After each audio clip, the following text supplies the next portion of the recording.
After being ambushed while visiting relatives, my brother-in-law returned to the estate with my husband's coffin. I threw myself on the coffin, sobbing hysterically, but in a place no one could see, I secretly smiled. Me, dear husband. Did he really think that after 3 years of sharing a bed, I wouldn't be able to recognize him?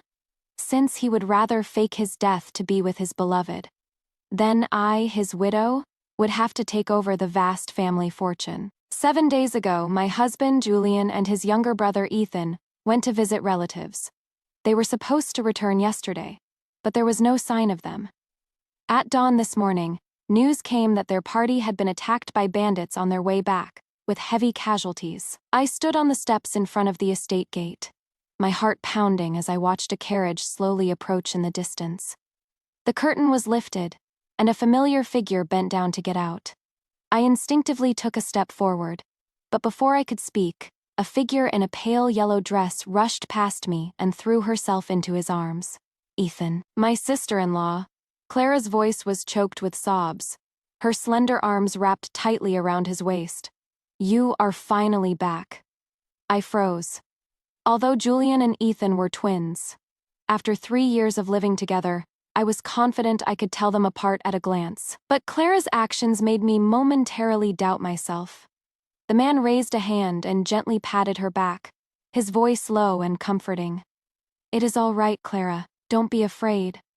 Was I really mistaken? Was this man truly Ethan? He looked up at me, his eyes flickering. My brother, to protect me. I followed his gaze and only then noticed a black coffin behind the carriage. He nodded slightly. Sister-in-law, my condolences. I stumbled back, my eyes unintentionally falling on the almost invisible scar on the ring finger of his left hand. My heart skipped a beat. That was the scar Julian had gotten 3 years ago when he burned himself while making porridge for me. I had even teased him then, a young master of the family, personally cooking. He seemed to notice my gaze and discreetly moved his hand behind his back. The butler, Alfred, stepped forward and said in a low voice, Madam, shall we open the coffin for inspection, as is custom? I looked at the man who called himself Ethan. A flicker of panic crossed his eyes. No need, I said softly. Since my brother-in-law personally escorted him back, there should be no mistake. Husband, I stumbled toward the black coffin, tears streaming down my face. How could you leave me?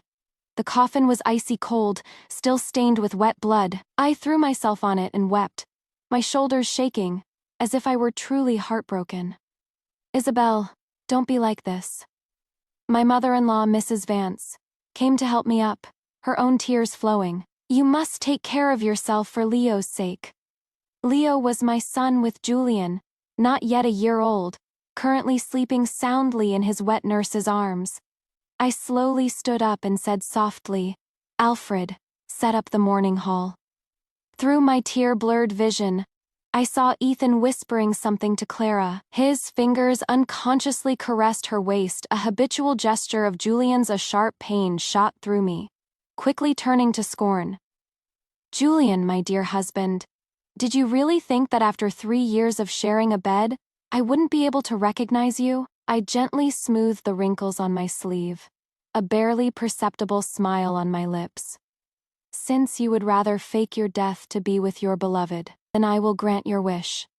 But from now on, this vast family fortune will be mine, the widow, to manage. That night, the candles in the mourning hall flickered. I knelt on a cushion staring at Julian's memorial tablet, and thought back to when I had first married into the family 3 years ago. I was just of age then. My father was a merchant with royal connections, and the Vance family, to secure this marriage, had prepared a dowry of 36 chests. When Julian lifted my veil, there was a gentle smile in his eyes. He lightly touched my temple and said softly, My wife is even more beautiful than I imagined. At first, he treated me very well. In the winter, he would warm my hands himself. In the summer, he would remember to bring me iced plum soup. I thought that although our marriage was arranged, he at least genuinely cared for me, until Clara arrived a year ago. Clara was Ethan's new wife. Although from a humble background, she was breathtakingly beautiful. She had almond eyes, cherry lips, and a slender waist. When she spoke, her voice would rise slightly at the end, like a hook teasing one's heart. At the family banquet that day, she wore a water-red dress that made her skin look like snow and jade. I clearly saw his eyes fixed on her, from top to bottom, finally settling on her slender waist, and they remained there for a long time. Later, I overheard the servants gossiping, and learned that before I married into the family, both brothers had known her. Julian had even knelt in the ancestral hall, begging to marry her, but was refused by his father because of her family's low status. Who would have thought that she would end up as Ethan's wife? From then on, Julian grew colder and colder toward me. Whenever I tried to be close to him, he would either claim to be tired or come home drunk. I caught a cold and coughed all night, unable to sleep.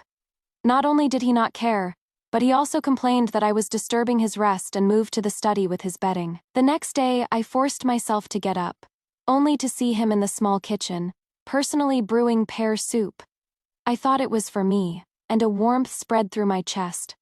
But then I heard him say to a servant, "My brother and sister-in-law have sore throats.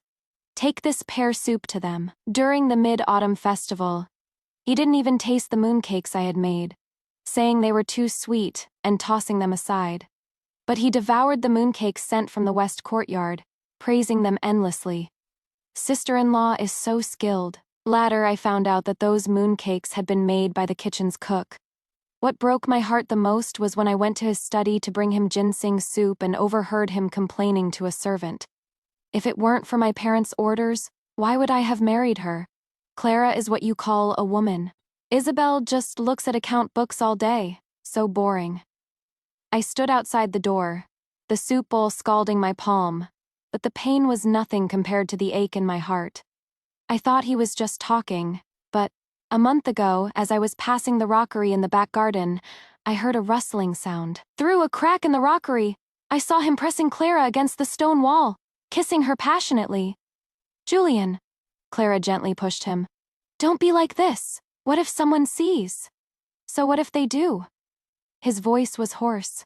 "Can that sickly brother of mine satisfy you?" I bit my lip until I tasted blood. A wave of nausea washed over me. I clamped my hand over my mouth and fled. That night, using the excuse that Leo's crying was disturbing him, I moved with the baby to a remote courtyard. These past few days, I had been unable to sleep, turning over and over, trying to figure out what to do.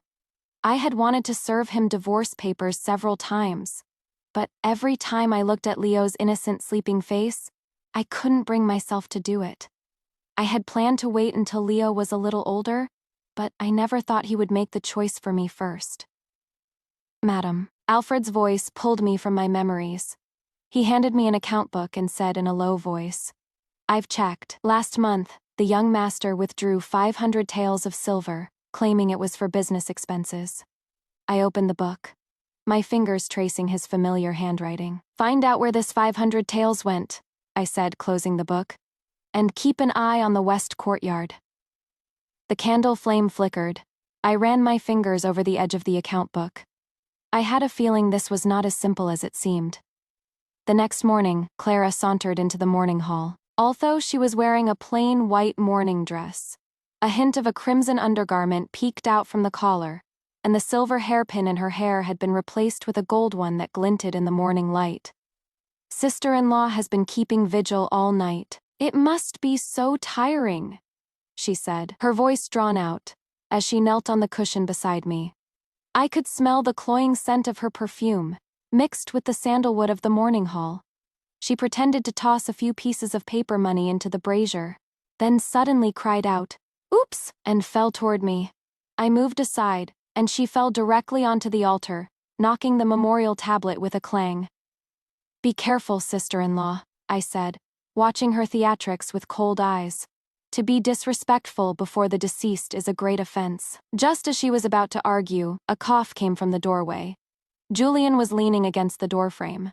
His eyes were dark and sunken, his face weary, as if he hadn't slept at all. I lowered my eyes to hide my scorn. The commotion in the west courtyard last night had gone on until the early hours. Seeing him, Clara immediately began to complain in a sweet voice. "Ethan, I was almost burned by a spark just now, and I nearly fell. Sister-in-law didn't even help me. He just gave a perfunctory wave and found a corner to sit in." Seeing that no one was paying her any attention, she became even more outrageous. She complained that the cushion was too hard, that the incense smoke was irritating her eyes. And finally, she even took out an embroidered handkerchief to cover her nose, as if there were something foul in the morning hall. "What is the meaning of this?" A sharp voice suddenly came from the doorway. My mother-in-law, leaning on her cane, stood at the entrance, her cloudy eyes fixed on Clara. "Is this how you mourn?" Clara flinched, and the handkerchief fell to the floor, revealing a pair of embroidered mandarin ducks. My mother-in-law was trembling with anger, her cane thumping on the ground. "Your brother-in-law's body is not yet cold, and you—" She stopped mid-sentence, her eyes narrowing as she stared at the empty space on his waist. "Ethan, where is your jade pendant?" His hand froze in mid-air. That jade pendant was a protective amulet she had gotten from a temple, after a long pilgrimage. The real Ethan always wore it and never took it off. The jade pendant. His throat bobbed, and a thin sheen of sweat appeared on his forehead. "I must have left it, Mother," I suddenly said, taking a piece of warm white jade from my sleeve. "It is here!" His pupils constricted, his eyes fixed on the jade pendant in my hand. Clara gasped, her nails digging into her palms. "This is—" My mother-in-law took the pendant and looked at me suspiciously.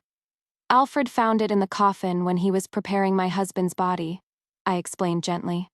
"If Mother hadn't mentioned it, I would have almost forgotten to return it to my brother-in-law." The morning hall was so quiet you could hear a pin drop. His lips trembled, his eyes filled with a mixture of shock and suspicion. Of course, I knew what he was thinking. He was wondering if I had seen the body, if I had already discovered that the person in the coffin was not him. I suppose my brother-in-law was so overcome with grief that he accidentally dropped it. My eyes were fixed on his pale face as I added casually, "Isn't that right, brother-in-law?" He didn't speak, but Clara suddenly wrapped her arm around his and said coquettishly, "Ethan, you are so careless, to lose such an important thing." "Thursday, thank you, sister-in-law." He came to his senses and forced himself to remain calm as he took the pendant, but his fingertips were trembling. "I was just being foolish." With that, he started coughing violently again. My mother-in-law sighed. "In that case, keep it safe. It is a protective amulet. Don't lose it again." She paused and looked at his pale face. "Since you are tired, go and rest. Your brother's spirit will not blame you." After they had all left, Alfred appeared silently by my side. "Madam, I found out where the 500 taels of silver went." He lowered his voice, and I gently traced the carving on the coffin and sneered. "Keep the evidence. In the future." I paused and looked toward the west courtyard. "It will be useful." The seasons changed, and another year passed. In that year, the family business prospered under my management, and profits increased by 30%. I was from the Su family of Zhongnan, a family that had been merchants for the imperial court for 3 generations. I learned to use an abacus at 6 and to read account books at 9. My father-in-law, when he was alive, often praised me for having a natural talent for business, and had me learn from him to sit in on business meetings. He often said at clan meetings, "Isabel is intelligent. If she were a man, she would be a great success." Although he never explicitly said he wanted me to take over the family business, he did tell Alfred, "If I am gone, listen to the young madam's advice on business matters." At that time, Julian was still alive. My father-in-law's words were just a reflection of his disappointment in his son, wanting me to assist him. But now, with his death, I had a legitimate reason to take over the family business. "Young Madam Manager Sunday from the Yong shop is here to see you," a maid announced from outside. "Have him wait in the side hall," I said without looking up, my vermilion brush circling a few errors in the account book.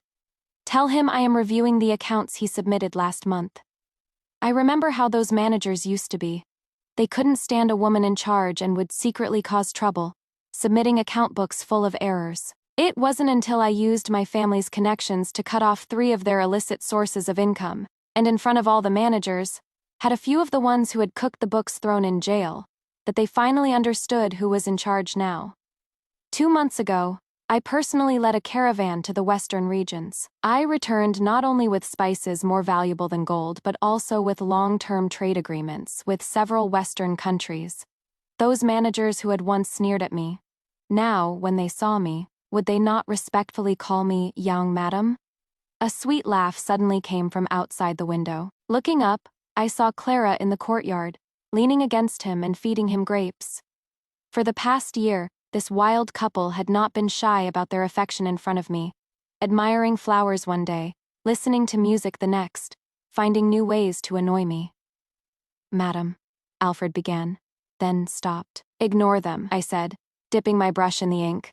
Let them act. Before I could finish, her delicate voice came from the doorway. Sister-in-law is so diligent. She was wearing a peach-colored dress today, a gold hairpin in her hair swaying with her every step. He was beside her, his arm around her waist, his fingers caressing her ambiguously. My brother-in-law is not well. Why isn't he resting more? I said without looking up, continuing to read the accounts. Clara giggled and leaned against him. Ethan said that sister-in-law has been working so hard this past year, and he wants to help share the burden. I finally looked up, my gaze falling on his face. He had dark circles under his eyes and was thinner than before. He looked more like the real Ethan now. Well, pretending to be a sickly younger brother all day and then spending the night with his lover, how could he not be haggard? My brother-in-law should focus on getting well, I said, closing the account book and smiling faintly. After all, you have been frail since you were a child. If you fall ill, mother will be worried. He stiffened, then forced a smile. Sister-in-law is overthinking it. I have been feeling much better lately, and should be helping the family. I took a sip of my tea.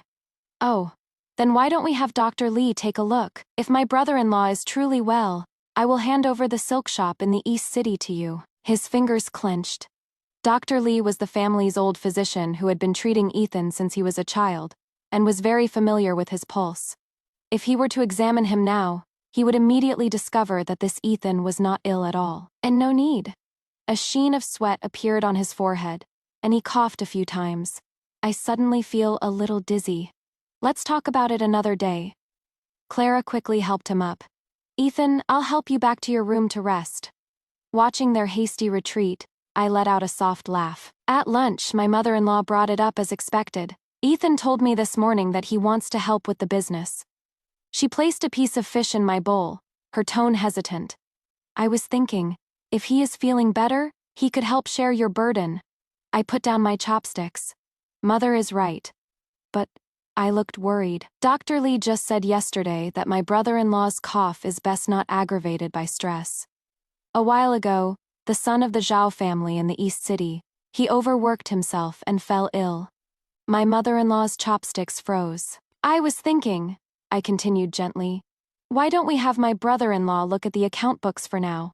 When he is fully recovered, he can slowly take over some of the lighter shops. She frowned and sighed after a long moment. You are right. His health is the most important thing. She patted my hand, a hint of helplessness in her voice. The family business. It is a good thing you are here to support it. You will have to work hard for a while longer. When Leo grows up, the family business will have an heir. Rest assured, Mother, I will do my best, I replied respectfully, lowering my head to hide the coldness in my eyes. Now that I had finally gotten a grip on the family business, how could I let him get his hands on it? The more anxious he was, the calmer I became, just waiting to see what other tricks they had up their sleeves. Sure enough, in just 7 days, Clara was kneeling on the stone floor of the main hall. She gently caressed her flat stomach, looking delicate and shy. Mother, I am with child. The prayer beads in my mother-in-law's hand suddenly stopped. Her cloudy eyes lit up. Really? The doctor has confirmed it. I am over a month along, Clara said, her head bowed, but a slight smile on her lips. I sat to the side, slowly fiddling with the lid of my teacup. Good, good. My mother-in-law was so happy she started chanting. The wrinkles on her face smoothed out. If it is a big, healthy boy, he can inherit the family business with Leo in the future. With the brothers working together, the family will surely prosper. My fingers paused, and the lid of the teacup clinked against the rim. Clara secretly glanced at me, then caressed her stomach, pretending to be weak. Mother, since I am with child, I should be thinking about the child's future. Why don't you let us take over a shop to practice? Seeing my mother-in-law hesitate, she quickly added, Ethan is weak, but my brother is very capable and can help. He, who had been silent, coughed at the right moment. Mother, although I am not of much use, for the sake of the child, I also want to do my part. My mother-in-law looked at her son, a flicker of pity in her eyes. After a moment's thought, she finally agreed. Isabel, you can arrange it. I understand, I said, gently putting down my teacup. The silk shop in the East City has been short-staffed lately. Clara's head shot up, the joy in her eyes almost overflowing. She secretly exchanged a triumphant look with him. That night, Alfred quietly handed me a prescription. Madam, I found out. The second madam secretly went to the pharmacy the day before yesterday and had a prescription filled. This medicine can delay her monthly visitor and mimic the pulse of a pregnant woman. So that is it, I sneered. First, she uses the pregnancy to demand a shop and a share of the family fortune. When she can no longer hide it, she can stage an accidental miscarriage and blame it on me. What a brilliant plan. Alfred gasped. Madam, then we go to the storeroom and get that box of 4 things soup, I said with a slight smile, and add 3 maces of fresh saffron. Alfred was taken aback, then understood. I'll do it right away. The 4 things soup was a good remedy for women's health, but if used on a woman who was delaying her monthly visitor, 3 days later, I timed my visit to the West Courtyard with Dr. Lee, just as my mother-in-law was bringing Clara Bird's Nest soup. Sister-in-law, why do you look so pale? I asked with feigned concern.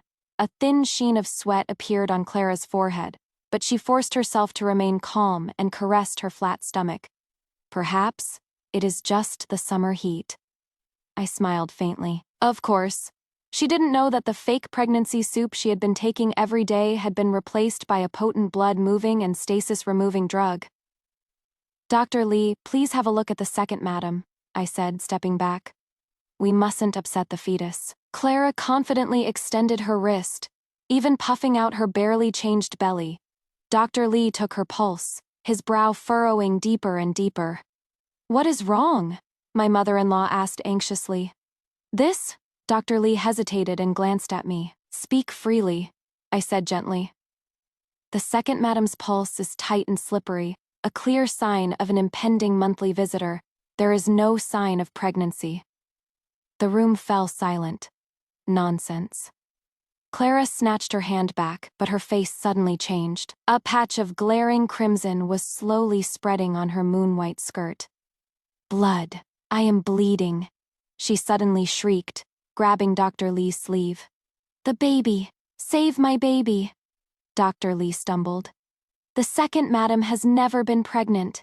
How could she have a miscarriage? This is clearly her monthly visitor. You quack. You are talking nonsense. He appeared at the doorway, his face ashen. My brother-in-law, why are you so angry? I walked over and motioned for a maid to bring a porcelain medicine jar. Dr. Lee, why don't you examine the prenatal medicine the second madam has been taking and see if there is a problem? I had deliberately not tampered with the medicine today. Dr. Lee took the jar and carefully examined the dregs. His brow furrowed deeper and deeper. Finally, he picked up a piece of herb and said gravely, The medicine in here. I took a sip of my tea. Dr. Lee, please speak your mind. He wiped the sweat from his brow. This medicine is clearly a potent formula for delaying the monthly visitor and faking a pregnancy. It is by no means for prenatal care. You are lying. Clara's voice rose sharply. Mother, I swear, Dr. Lee has been serving this family for over 30 years. I trust him. My mother-in-law stood up abruptly, her cane thumping on the ground. Clara, you have some nerve, Mother. Clara's courage failed her. She fell to her knees with a thud, her face pale. I didn't know. I was deceived by that quack. He said it was the best prenatal medicine. She crawled a few steps trying to grab my mother-in-law's leg, but was pushed away. Silence. Tell me, what doctor can't diagnose a pregnancy? Can't recognize a prenatal formula? Clara was speechless and collapsed on the floor. She suddenly turned to him and cried, "Ethan, say something for me!" He stood in the shadows, his expression unreadable. He was silent for a moment, then suddenly snapped, "You bitch! How dare you deceive me and my mother?" With that, he went over and kicked her hard. "The family has treated you well, and you do this. You—" Before she could finish, she suddenly clutched her stomach and curled up, large beads of sweat on her forehead. The blood on her skirt spread further. I watched this drama with cold eyes, a slow smile on my lips. This dog-eat-dog show was far more entertaining than anything a theater troupe could put on. The next morning, as I was combing Leo's hair, my mother-in-law's personal maid came to fetch me. When I entered the main hall, I saw him pouring tea for her. "Isabel is here," she said with a smile, beckoning me to sit. "Ethan just had an idea. I think it is reasonable, so I wanted to discuss it with you." She paused, her tone gentle. "Now that Julian is gone, Ethan, as the only son of the family, should take on the responsibility of looking after you and your son." I smiled faintly, but there was no warmth in my eyes. I already understood what he was trying to do. He wanted to take over both branches of the family. Seeing that Clara had completely lost favor with my mother-in-law, he was now trying to get to me. "Mother is joking," I said, my tone calm, but my words sharp. "My brother-in-law has been on medication for years and can't even take care of himself. How can he look after us?" My mother-in-law, having been rebuffed, looked a little displeased. "Isabel, you don't have to answer right away. Think about it." He also put on a sincere expression and bowed. "Sister-in-law, my brother, before he died, asked me." I slammed my teacup on the table, cutting him off. "My brother-in-law has a good memory. It has been a year since my husband passed, and now you remember his request?" The hall fell silent. His face changed, but he forced himself to continue. "It is because I have delayed for so long. Last night, my brother came to me in a dream and scolded me for not fulfilling my duty. I stood up, no longer willing to listen. I am taking good care of Leo. You don't need to worry about him." With that, I turned to my mother-in-law and bowed slightly. "If there is nothing else, Mother, I will take my leave." Before they could say another word, I turned and left. I heard my mother-in-law's sigh and his hurried footsteps behind me. He seemed to want to argue, but I didn't even turn my head. That night, as I was taking off my hairpins at my dressing table, the door was suddenly pushed open. I whipped my head around to see him standing at the doorway, a dark fire in his eyes. He reeked of alcohol and stumbled as he came in, bolting the door behind him. "Sister-in-law." His voice was hoarse as he staggered forward. "Why did you not give me any face in the main hall today?" I clutched the hairpin in my hand and said cold, "My brother-in-law is drunk. This is improper." He seemed not to hear me and continued in a low voice. "My brother has been gone for so long. You have been supporting the family alone. Aren't you tired? I just want to help you." "Help me," I sneered. "My brother-in-law should take care of himself first." He flinched, his eyes suddenly turning sinister. He grabbed my wrist, his grip painfully tight. "So, sister-in-law, you still look down on me because of my health."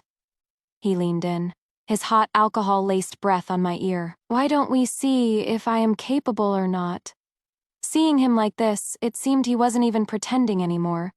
I yanked my hand away and slapped him hard. Slap. The crisp sound echoed in the silent room. He turned his head, a red mark quickly appearing on his cheek, but he just let out a low laugh and didn't back down.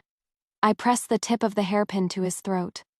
"My brother-in-law, you are forcing your way into your widowed sister-in-law's room. Does Clara know?" His Adam's apple bobbed under the tip of the hairpin. He suddenly narrowed his eyes as if he understood. If you find her an eyesore, I will divorce her tomorrow.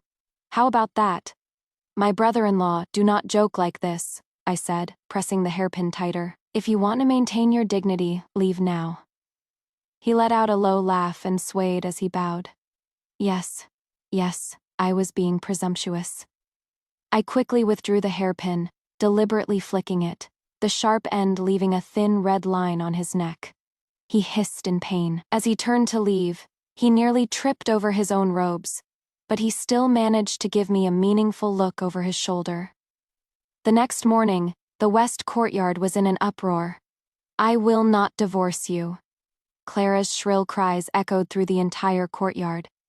Don't you forget, you were the one who asked me. Slap. A loud slap cut her off. I stood on the veranda, watching with cold eyes as he covered her mouth and dragged her roughly into the inner room. One of her embroidered slippers fell off, and her bare ankle was scraped raw on the stone floor. In the Buddhist hall, my mother-in-law's wooden fish was being struck faster and faster. Not long after, he rushed out, his face pale. Alfred hurried over to report. The second young master accidentally choked the second madam, and thinking he had killed her, fled the estate. Before he left, he instructed a servant to stage it as a suicide by hanging. I put down the account book and took out a medicine packet from the bottom of my dressing table. Find a way to revive her and feed her this. This is a powder that induces a death-like state, I said with a light laugh. After taking it, she will have no pulse for 3 days, appearing dead. It will be enough time for a burial. Alfred, after the burial, you know what to do. I understand. At noon, as I was teaching Leo to write, a maid rushed in, panicked. Madam, something terrible has happened. Her face was pale, and her voice trembled. The second madam. She hanged herself in her room. I immediately covered Leo's ears and turned to order. Go and ask the second young master to return for the funeral.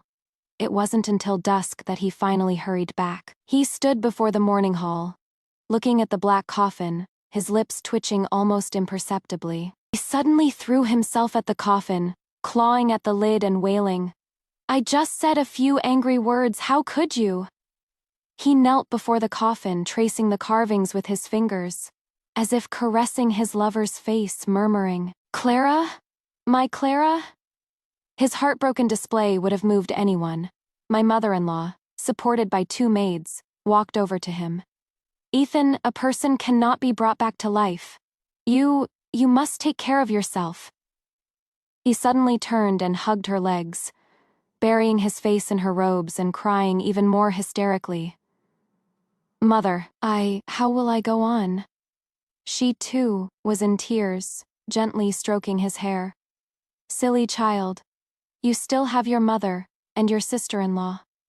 At her words, he lifted his tear-stained face and looked toward me. Sister-in-law, he choked, stumbling to his feet and walking toward me. Now that my brother is gone, and Clara too, it is just us. We only have each other. He reached for my hand, but I took a step back and said coolly, My brother-in-law, my condolences. You should go and change. He looked down at his dirty clothes, a flash of embarrassment on his face. Sister-in-law is right. I'll go. As he turned, his back was hunched, his steps unsteady, like a true mourner. But just as he crossed the threshold, a cold smile touched his lips, and he casually brushed the incense ash from his sleeve. 3 days later, just after the funeral procession had left the city gates, Alfred slipped into the inner courtyard. Madam, it is done, he said in a low voice. The lady has been sent to the old estate. The second young master buried an empty coffin. I tapped my fingers on the table and mused. Later, find a clever servant and have him casually mention to the second young master that when they were carrying the coffin this morning, a few of the pallbearers were whispering that it was unusually light. And then go to the yamen and report, I said, taking a sip of my tea, that someone has robbed a grave. At dawn, the estate gate was pounded on. When the yamen runners burst in with a mud covered him, his hair was disheveled, and his clothes were stained with fresh dirt. Your Excellency, I swear, he struggled and shouted, I was just visiting my late wife's grave. Visiting with a shovel. The headrunner sneered, throwing a mud-caked shovel on the ground. Take them all away. In the courtroom, the magistrate slammed his gavel, and the room fell silent. Julian! The magistrate boomed. You desecrated a new grave in the middle of the night. What is your plea? He knelt, sweat beading on his forehead. Your Excellency, I heard that my late wife's death was suspicious, so I went to open the coffin and investigate. Oh, the magistrate sneered, stroking his beard. And what did you find? The coffin?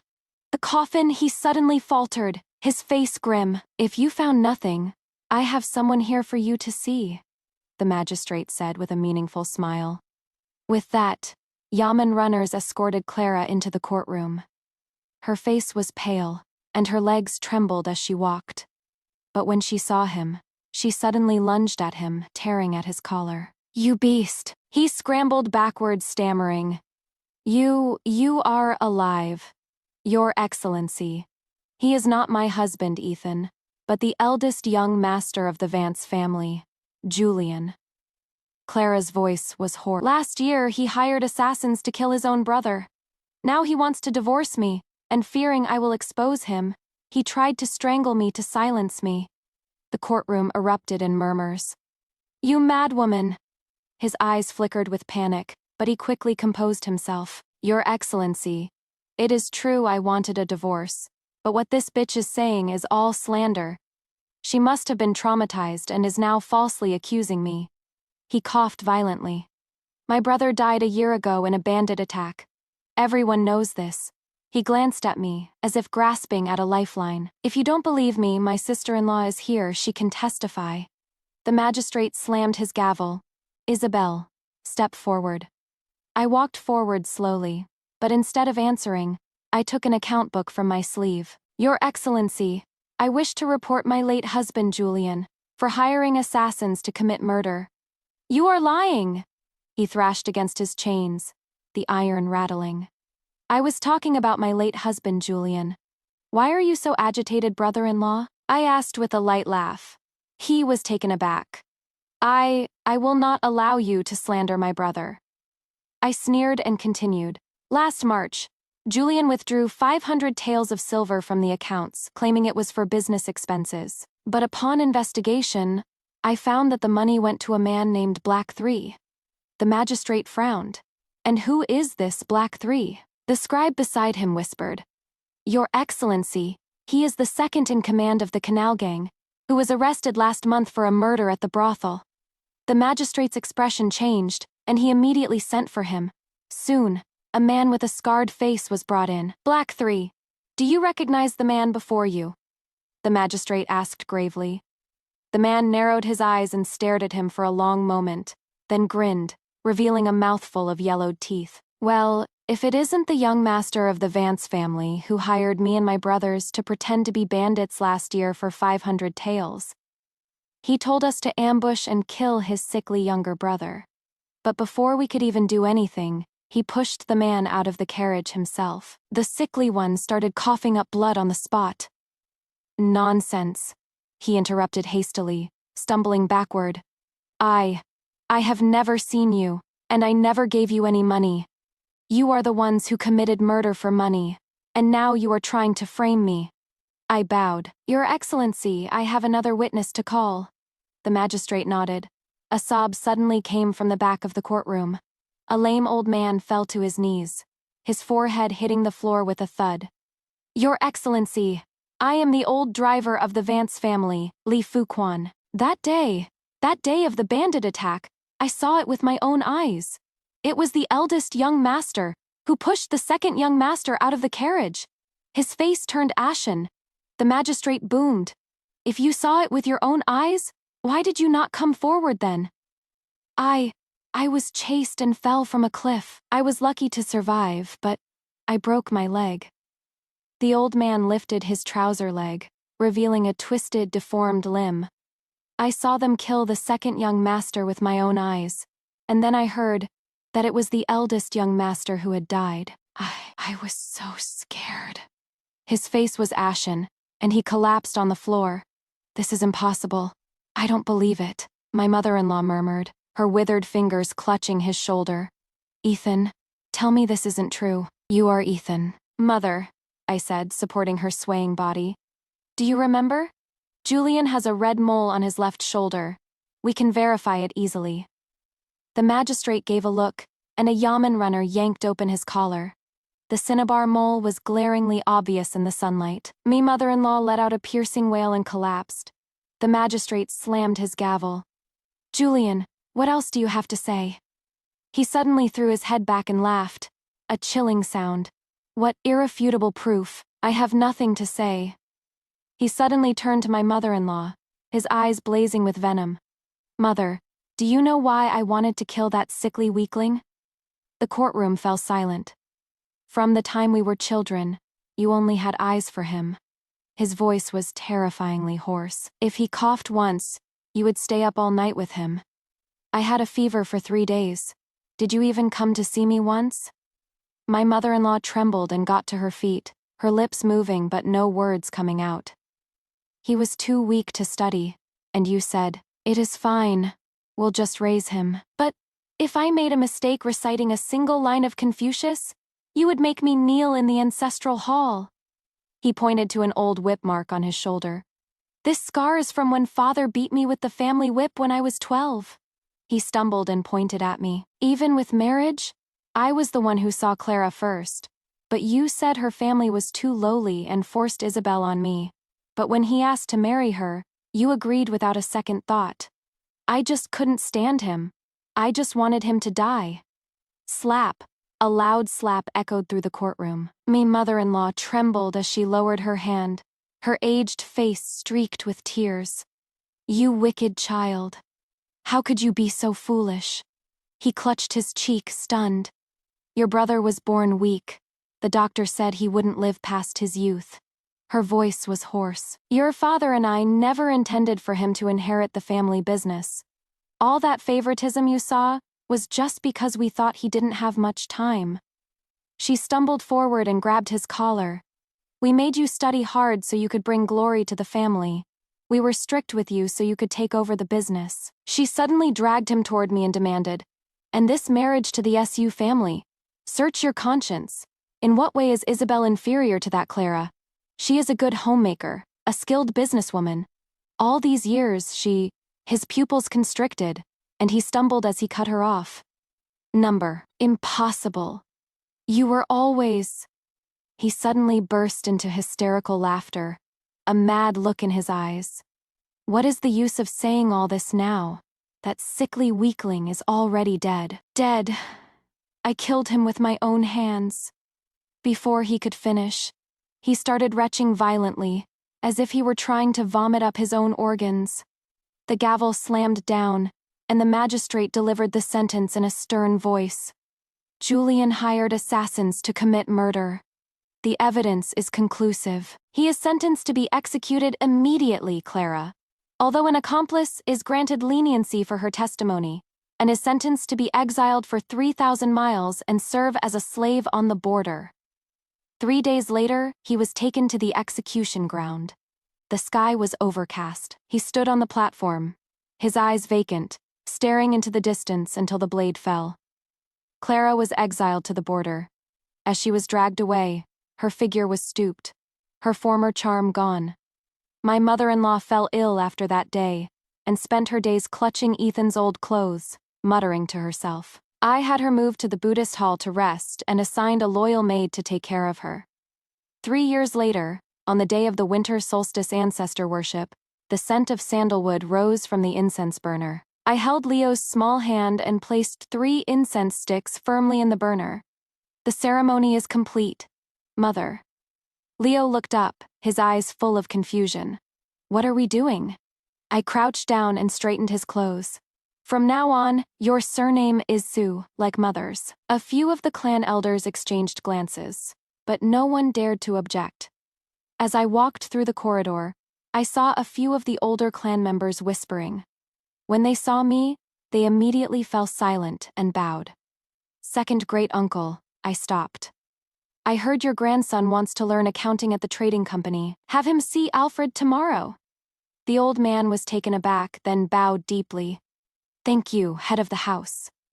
The title made me raise an eyebrow slightly. I turned to look at the bustling courtyard. The workers were sorting new goods into the warehouse. The accountants were clacking their abacuses. Everything was in order. Alfred came over with a gilded wooden box. "Madam, the deeds and account books for all the shops have been renamed." I opened the top account book and looked at the vermilion seal of the Sioux Trading Company, my fingertips gently tracing it, and the third master's sighed. "As you instructed. His son has been assigned to the Hangzhou branch," Alfred said in a low voice. I smiled faintly. A combination of kindness and authority, a very effective tactic. In the afternoon, Leo was practicing his calligraphy in the study. The words, "Suzy Ken," were scrawled crookedly on the paper. "I can't write it well," he pouted, his face smudged with ink. I took his chubby little hand and guided him, stroke by stroke. "Mistress," a maid ran in, excited. "The caravan from the western regions has arrived and they've brought so many rare things." I put down the brush. "Leo, do you want to go and see?" "Yes." He jumped down from his chair, then suddenly turned back and pointed at the calligraphy paper. "Do I still have to practice this?" "Yes," I said, wiping the ink from his face.